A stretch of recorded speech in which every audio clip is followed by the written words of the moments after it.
በወጣቶች መካከል መሰረታዊ የሆነ አጠቃላይ ለውጥ ከሌለ በስተቀር በሰማይ ጉዳይ ተስፋ እንደሚቆርጡ አየሁ። እንዳይ ከተደረግኩት በመነሳት እውነትና ሃይማኖት አለን ከሚሉት መካከል በትክክል የተነወቱት ከግማሽ የማይበልጡ ናቸው። የተነወቱ ቢሆኑ ኖሮ እግዚአብሔር ክብር ፍሬ ያፈሩ ነበር። ብዙዎች እውነተኛ መሰረት በሌለው በግምታዊ ተስፋ እየተደገፉ ናቸው።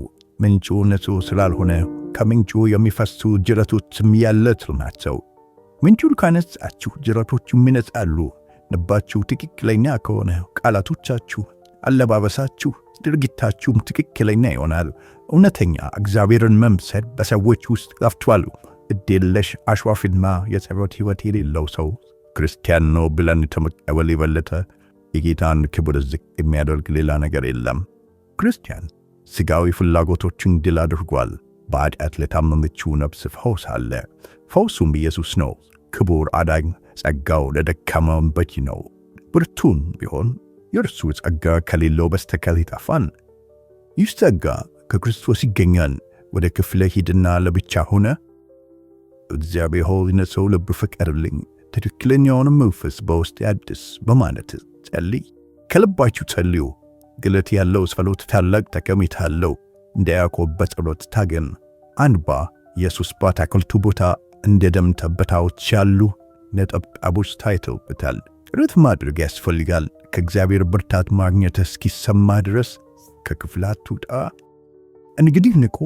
ክፉ ፍላጎታችሁን በቁጥጥራችሁ ስር የምታደርጉትና የእግዚአብሔር ጸጋ በእናንተ ሊታይ የሚችለው ነቅታችሁ ከጸለያችሁ ብቻ ነው። እናንተን ከማስጠንቀቅ መቆጠብን ጌታ ከኔ ያርቀው። ወጣት ጓደኞቼ ሆይ ጌታን በሙሉ ልባችሁ ሹ። በልባችሁ ቅናት ወደ እርሱ ነው።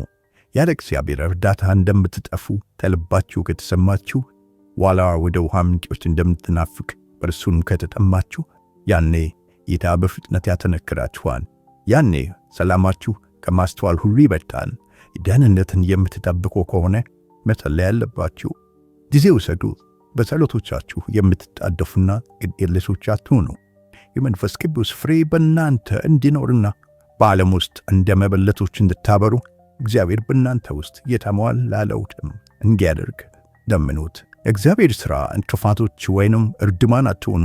ለሥራው ድጋፍና በረከት መሆን ትችላላችሁ። የእግዚአብሔር ሥራ እንቅፋቶች ወይንም እርድማን አትሁኑ።